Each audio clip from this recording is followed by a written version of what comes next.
চুঁচুড়ায় শুরু বাংলার ভোট রক্ষা শিবির। সাধারণ মানুষের পাশে কাউন্সিলর ঝন্টু বিশ্বাস।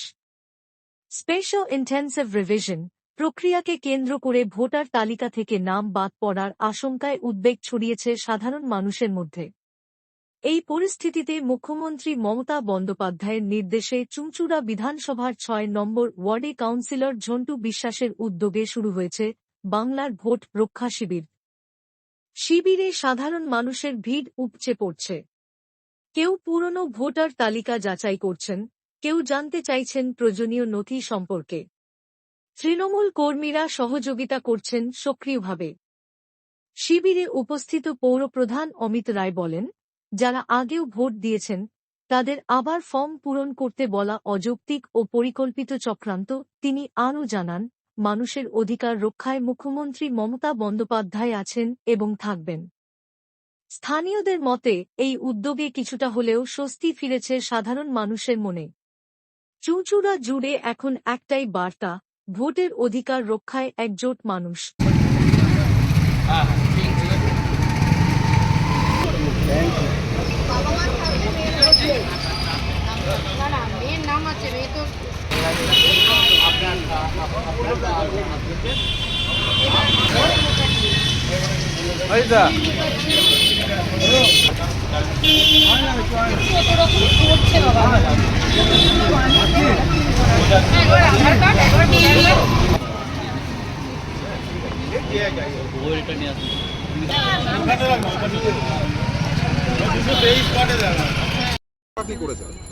এটা হচ্ছে আমাদের দলনেত্রী মমতা ব্যানার্জি এবং আমাদের দলের সেনাপতি অভিষেক ব্যানার্জি যে পশ্চিমবঙ্গে যে এসআইআর হচ্ছে তার জন্য মানুষকে যে তৃণমূল কংগ্রেস সবসময় মানুষের পাশে মানুষের সাথে এবং যে তার জন্যই প্রত্যেক ওয়ার্ড ভিত্তিক একটা করে মানুষের সহায়তা কেন্দ্র যেটা হচ্ছে আমাদের বাংলার ভোট রক্ষা শিবির।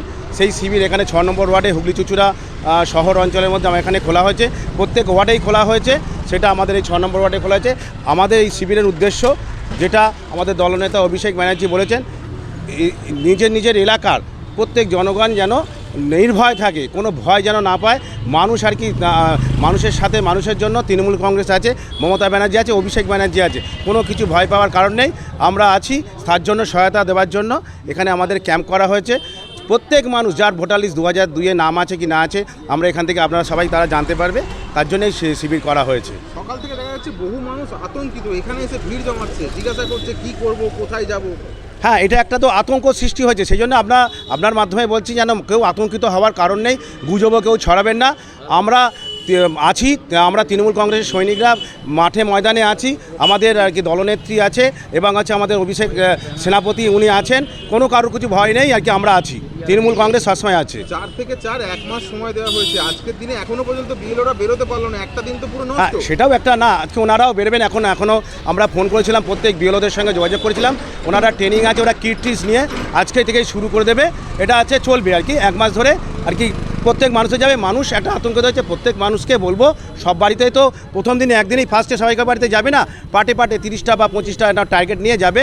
প্রত্যেক মানুষকে বলবো আপনারা সাবধানে শান্ত থাকুন এবং নির্ভয় থাকুন, তৃণমূল কংগ্রেস সঙ্গে আছে। কি মনে হচ্ছে 1 মাসে কমপ্লিট হবে? 30টা দিন কম নয় সময়? হ্যাঁ, হয়ে যাবে ঠিক মতন যদি করা হয় নিশ্চয়ই হয়ে যাবে। হ্যাঁ, এটা আরও বেশি সময় হওয়া উচিত ছিল। আর এটা এই করে বাংলার মানুষকে করা যাবে না। বাংলার মানুষ মমতা ব্যানার্জির পক্ষে, অভিষেক ব্যানার্জির পক্ষে, এটা আমাদের জয় নিশ্চিত। এটা করে কোনো কিছু ঘাবড়ানো যায় না। ক্যাম্পটা হয়েছে, কি সহায়তা দিচ্ছে? আপনারা জানেন যে এসআইআর করেছে কেন্দ্রীয় সরকারের উদ্যোগে ইলেকশন কমিশন। এসআইআর বিরুদ্ধে আমরা প্রতিবাদ করেছি, কেননা যে লোকটা 2002-এ নাম আছে এবং লাস্ট 24-এ ভোট আছে, তাহলে নতুন করে তাকে কেন ফর্ম ফিল আপ করতে হবে? সমস্ত যত ভোটার আছে তাদের নতুন করে ফর্ম পড়ে হ্যারাসমেন্ট করা এবং এই করতে গিয়ে বয়স্ক মানুষ আছেন, বাইরে কাজ করেন, বাইরে নানা রকম কাজে যান, তাদের এই ফর্মে এসে সই করে, এটা একটা কঠিন ব্যাপার এবং এই করতে গিয়ে আরও কিছু নাম বাদ হয়ে যেতে পারে, ভুল হতে পারে। হ্যাঁ, এটা একটা ষড়যন্ত্র এসআইআর করে আসলে বাংলার ভোটারদের হ্যারাসমেন্ট করা, এটা হচ্ছে। সেই জন্য আমাদের এখানে দেখছেন বাংলার ভোট রক্ষা শিবির আমরা করেছি তৃণমূল কংগ্রেসের পক্ষ থেকে। সেই ভোট রক্ষা শিবিরে বহু মানুষ আসছেন, তারা তাদের নাম, তাদের বুথ নাম্বার, তাদের পার্ট নাম্বার, সিরিয়াল নাম্বার এগুলো সব দিতে হচ্ছে এবং তাদের একটা করে ফটো লাগাতে হবে আবার বলছে।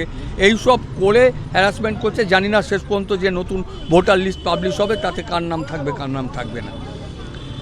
এটা উচিত ছিল ইলেকশন কমিশনে যে যাদের মনে হচ্ছে সন্দেহজনক, বাইরে থেকে এসছে, অন্য দেশ থেকে এসছে তাদের আইডেন্টিফাই করে তাদের জন্য এই সিস্টেমটা করা উচিত ছিল। কিন্তু সমস্ত নাগরিক যাদের 2002-এ নাম আছে এবং যারা কম বয়স ছিল তখন পরে 24 পর্যন্ত তারা ভোট দিয়েছে, তাদের কেন সমস্ত ফর্ম ফিল আপ করতে হবে?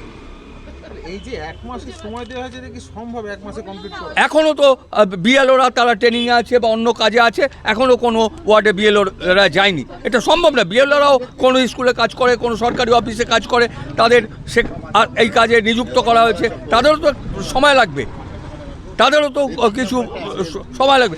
এবং বিভিন্ন অফিস থেকে এইসব হয়েছে, তাদের একটা অস্বাভাবিক পরিস্থিতি তৈরি করা উদ্দেশ্য এই ইলেকশন কমিশনে। এবং কি আমি জানি না এভাবে কি কোন সুরা এখানে তৃণমূল কংগ্রেসের কে টলাবার জন্য, মমতা বন্দ্যোপাধ্যায়কে টলাবার জন্য শত চেষ্টা করেও, শত এসআইআর করেও উদ্ধার পাবে না এই মোদী সরকার বা মোদীর দল বিজেপি। সময় দেওয়া হয়েছে, সেখানে আজকে এখনো পর্যন্ত বিএলও শুরু করতে পারলো না। না, একটা দিন নষ্ট হয়ে গেল। হ্যাঁ, তারা বলছে আমরা বিকালে হলেও সন্ধ্যেতে হলেও যাব। সময়টা তো নষ্ট হচ্ছে। সময়টা তো এক্সট্রা। প্রথম কথা, এই কাজটাই তো আমরা এটা মেনে নিতে পারছি না। এটা সম্পূর্ণ বেআইনি কাজ হচ্ছে। যে লোকটা 2002-এ ভোট দিয়েছে, যে লোকটা 24-এ ভোট দিয়েছে, যে লোকটা তার আগে ভোট দিয়েছে, আজকে অ্যাসেম্বলি নির্বাচন হয়েছে, পৌর নির্বাচন হয়েছে, পার্লামেন্ট নির্বাচন হয়েছে, তারা সব ভোট দিয়েছে, তাদের কেন আবার ফর্ম ফিল আপ করতে হবে? এই করতে গিয়ে কিছু নাম যদি আবার বাদ হয়ে যায়, বহু মানুষ তো বুঝতেও পারছে না, বহু মানুষ হ্যাঁ তো জানে বুঝতে পারবে, নিরক্ষর মানুষ আছে, আছে, তাদের একটা হ্যারাসমেন্ট করা, এই উদ্দেশ্য প্রণোদিতভাবে এটা করা হচ্ছে। আমরা এর তীব্র প্রতিবাদ করেছি। আজকে মমতা বন্দ্যোপাধ্যায়, অভিষেক বন্দ্যোপাধ্যায়ের নেতৃত্বে এর বিরুদ্ধে কলকাতায় মিছিল, সেই মিছিলেও আমরা যাব। এই কাজটা আমরা করছি, গিয়ে এর বিরুদ্ধে তীব্র প্রতিবাদ জানাবো এবং ধিক্কার জানাবো। এসছেন এখানে। আমি এই ভোটার লিস্ট চেক করতে এসেছি। 2002-এ কি ভোট দিয়েছিলেন? হ্যাঁ, দিয়েছিলাম। এখন কি একটু ভয় লাগছে নাকি? এখন ভয় লাগছে, মানে আমার মেয়ে চাইছে যে আমি 2002-এ ভোট দিয়েছি কি না। একটু কিছুটা হলেও আতঙ্কিত। হ্যাঁ, আতঙ্কিত। কি মনে হচ্ছে কি হবে? আর কি হবে, আমি শিওর আমি 2002-এ ভোট দিয়েছি। এখন একটা চিন্তা কাজ করছে তো মাথার মধ্যে। হ্যাঁ, মেয়ের জন্য। কি নাম? মেয়ে আপনার নাম কি? হারাধন পাল, কোথায় বাড়ি? Bandel church call centre.